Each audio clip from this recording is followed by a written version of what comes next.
Bagaimana jika ada seorang di luar sana yang hidup tetapi tidak pernah mengenal YouTube, Instagram, WhatsApp? Apakah hidup mereka menyenangkan atau malah sebaliknya? Halo, Assalamualaikum. Aku Ramadanul Karim dari Prodi Hukum Pidana Islam semester 7. Saat ini sedang mengikuti kuliah pengabdian masyarakat dari rumah. Podcastku kali ini ngomongin semua bisa berdakwah. Kalian pada tahu gak sih dakwah itu sebenarnya apa? Definisi dakwah menurut Ustadz Abdul Somad adalah mengubah keadaan kepada yang lebih baik. Dalam hal ini, setiap kita diwajibkan untuk berdakwah, minimal untuk diri sendiri, kemudian orang lain. Di zaman sekarang, media untuk berdakwah atau menyeru kepada kebaikan banyak sekali caranya. Salah satu contoh yang sering kita lihat adalah media sosial, seperti Instagram. Dalam Instagram, banyak anak muda berbondong-bondong untuk menyeru kepada kebaikan melalui konten yang mendidik. Ngomongin tentang anak muda nih, ternyata menurut penelitian, anak muda itu merupakan generasi penerus dari generasi yang sudah lalu. Mudahnya, orang tua kita dulu adalah anak-anak muda yang produktif, hingga sekarang menjadi orang tua kita. Bahkan Bung Karno pernah berbicara, kalau ingin menghancurkan bangsa, maka hancurkanlah generasi mudanya. Ya, begitu juga sebaliknya. Kalau ingin mencerdaskan suatu bangsa, maka cerdaskanlah generasi mudanya. Nah, aku gak sendiri nih, ditemani oleh founder Sajak Sirama, anak muda Kota Langsa. Ananda Feloni adalah sarjana muda yang penuh akan kreativitas. Bagi teman-teman yang belum sarjana, jangan berkecil hati. Selain gelar sarjana itu penting, produk sarjana yang dihasilkan oleh institut juga tak kalah penting. Boleh dong Kak, menyapa pendengar kita. Halo semuanya. Gimana kabarnya Rama? Alhamdulillah. Kakak sendiri apa kabar? Luar biasa ya. Dan hari ini semangat banget nih karena diundang sama temen kita lagi KPM ya Rama ya. Iya, KPM kita sekarang kan Kak udah memasuki era 4.0, dimana udah memanfaatkan teknologi dalam penyaluran informasi dan pemanfaatan aplikasi-aplikasi di dalamnya juga. Iya benar, tapi memang ada ya negatifnya juga ada, positifnya juga ada. Ya tergantung kita pilih yang mana ya. Tapi positifnya pasti banyak lah. Berarti remote tetap di diri kita Kak ya? Benar. Ibaratnya ya kalau misalnya kakak kasih perumpamaan ya. Kita itu bagaikan kalau misalnya kemarin kakak dengar dari satu orang bapak apa ya, yang Kementerian Agama ya gitu istilahnya, itu ngomong bahwa teknologi itu ibarat kita nggak bisa kita pagari lautan ya kan. Bisa nggak Rama? Bisa kita pagari nggak lautan? Aduh. Tapi gimana kita harus bisa berenang kan biar nggak kebawa arus.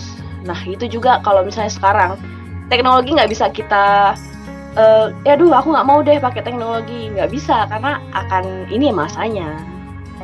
Itulah dia pemanfaatan teknologi tadi. Apabila kita memanfaatkannya dalam hal-hal segi positif, maka kebaikan-kebaikan itu akan datang pada kita. Benar. Sekarang karena udah tamat ya, mungkin tadi udah sekilas disampaikan, udah tamat dan sekarang lagi menjalankan passion atau hobi yang disenangi nih. Share dong Kak hobinya. Kalau sekarang tuh Kak spill dong ya gitu ya. Kak spill nih ya. Kalau dibilang sih karena memang dimulai sejak sekolah atau kuliah mencintai public speaking dan sekarang udah ada nih podcast Sajak Sirama tentunya. Waduh, padat kak ya. Belum lagi nanti disuruh jadi moderator. Atau enggak, kak, jadi juri kak. Kak, tolong jadi ini kak. Memang bermanfaat kali waktu itu kak, kalau kita pakai ke hal yang baik. Karena sudah dimulai, karena kalau misalnya kita kemarin itu ya rebahan ataupun mager-mageran, nggak sampai di titik ini, karena apa yang udah kakak jalani itu sebenarnya efek ya, ada sebab dan akibat. Kemarin kakak buat ini dan inilah akibatnya, istilahnya gitu. Iya, apabila kita udah seneng atau cinta dengan pekerjaan yang kita jalani, itu ngebuat hari kita pertama lebih menyenangkan dan bisa menebar manfaat kepada orang lain. Aduh, udah in-nya dapet, X-nya pun dapet juga untuk diri kita. Ya benar, karena sesuatu hal yang kita perbuat itu yang baik atau yang terbaik ya, sebenarnya itu akan memudahkan hidup kita loh Rama. Kalau misalnya kita nih asal-asalan buat kontennya, udah aku buat ini cuman memenuhi tugas ini, udah sampai situ aja. Tapi karena kita melakukannya itu baik, terbaik, dan bersungguh-sungguh, maka feedbacknya bakalan balik kepada kita. Makanya kemarin tuh menjadi duta KPN juga adalah karena melakukan buat konten itu yang terbaik. Tapi sebelumnya nih, kenapa ya sejak si Rama tuh bisa buat podcast? Apa tuh motivasinya tuh sampai ya udahlah aku mau munculin podcast aja lah nih? Oke, motivasi pertama mungkin sejak SMA nih Rama. Jadi temen ada bilang nih, kak aku nggak mau maksudnya aku nggak mau jadi ketua salah satu organisasi gitu. Aku maunya jadi orang yang di balik layar. Aku mau jadi oksigen aja. Hah? Oksigen gitu ya? Apa tuh maksudnya kak? Ngomong kan sama dia. Oksigen itu bermanfaat tapi nggak perlu dilihat sama orang. Dan kayaknya itu seru banget ya. Kita nggak perlu nampak wajah kita, nggak perlu nampak visual kita. Tapi gimana caranya omongan kita itu bisa merubah orang. Dan itu adalah jalan dakwah yang sangat efektif bagi kakak. Aduh, lumayan kena ya. Karena ya kalau misalnya visual ya mungkin biasa-biasa aja. Tapi gimana caranya menarik itu dengan cara skill kita, skill berkomunikasi, skill kita public speaking. Karena semua itu memang visual penting, tapi kalau misalnya kita punya skill yang lebih baik, yang lebih bagus, itu lebih oke gitu. Tapi kalau visualnya oke, ya itu tambahan lah, nilai plus. Jadilah manusia terbaik. Manusia terbaik itu adalah manusia yang bermanfaat bagi orang lain.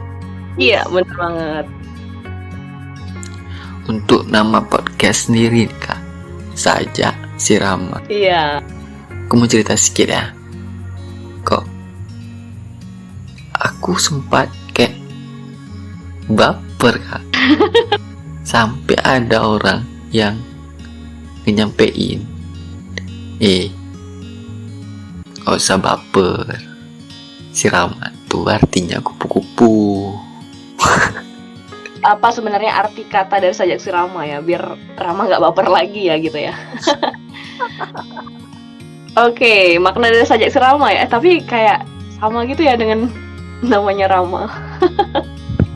Aduh, ini dalam banget nih Rama, karena perlu 1 hari 1 malam merenungkan ya. Karena kalau kakak buat sesuatu itu jangan sampai nggak ada maknanya, karena nama itu adalah doa. Itu dimulai dari pertama itu, nama adalah doa. Jadi pun apapun yang kakak buat itu semoga bermakna dan jadi doa. Iya. Jadi Sajak Si Rama itu sajak ya, dimulai dari sajak. Sajak itu narasi, terus Rama. Jadi karena kakak itu sering banget ikuti Instagram yang bahasa Indonesia ya, mereka itu ada kata-kata kiasan. Dan pertama kali kakak lihat itu Rama. Rama-rama itu artinya kupu-kupu. Jadi kepikiran aja Sajak Rama. Kalau Sajak Rama kayak agak rancu kan. Jadi Sajak Si Rama. Sajak Si Rama itu kalau digabungin adalah narasi seorang manusia yang ingin bahagia, bertumbuh, dan berproses bersama. Maksudnya apa? Karena kupu-kupu itu butuh proses kan. Dari hal yang paling menjijikkan, dari ulat sampai dia bisa bersinar, bisa terbang indah, itu butuh proses. Maka dari itu setiap apa yang kakak kerjakan dalam podcast Sajak Sirama, kalau misalnya kurang baik, kakak bilang sama diri sendiri, oh ini adalah proses aku harus menerimanya, aku harus kuat lagi dan harus berusaha lagi dalam segi apapun ya. Kalau lagi usaha skripsi, kalau misalnya kurang bagus, oh ini proses aku dalam membuat skripsi. Jadi ya udah, nikmati dan jalani. Gitu. Nah, tantangan dakwah nih Kak. Karena kita udah di penghujung tahun 2021 dan menuju kepada awal tahun 2022, apa tantangan dakwah itu menurut Sajak Sirama? Tantangan dakwah ya, kalau misalnya kakak bisa jelaskan ya, tantangan dakwah adalah bagaimana mengubah pola pikir atau mindset anak-anak muda tentang menggunakan masa mudanya untuk kegiatan yang positif. Karena notabene kebanyakan dari kita ya, contohnya aja 2020 yang kita dilanda sama COVID-19, kita nggak bisa ngelakuin apa-apa, kita cuman rebahan dan ya udah scroll Instagram gitu, buang-buang waktu. Tapi ada seorang manusia yang nggak pernah berhenti untuk berkarya. Di saat dia nggak bisa jualan, dia jualan kaktus. Di saat dia nggak bisa apapun, dia coba belajar menulis. Dan di saat nggak ada uang, tapi dia mengupayakan uangnya digunakan untuk webinar, belajar dan terus belajar.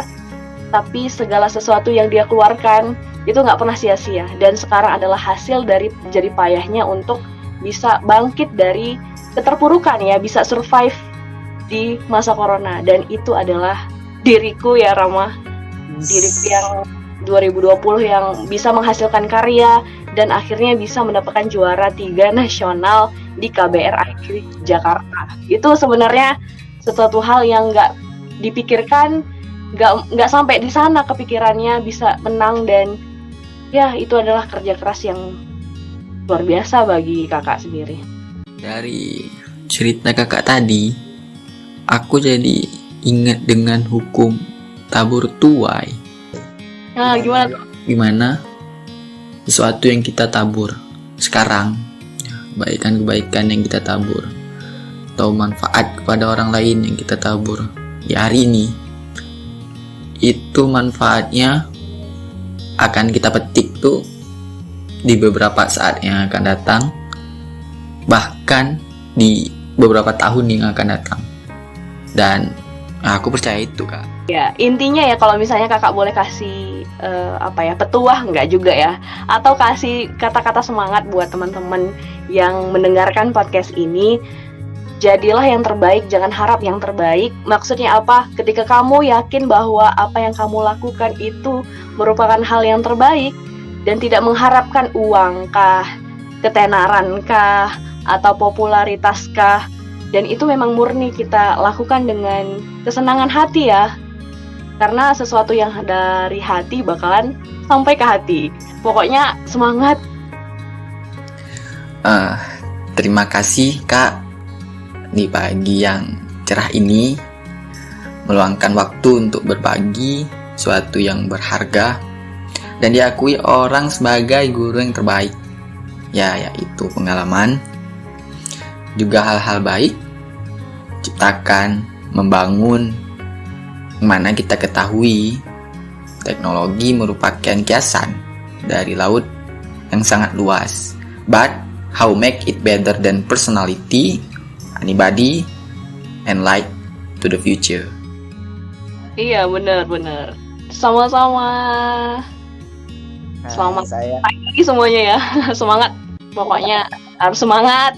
Karena kalau nggak semangat, ya sama aja kita jadinya down kan gitu. Terima kasih Rama atas waktunya juga. Terima kasih sudah mengundang tadi si Rama di sini. Dah.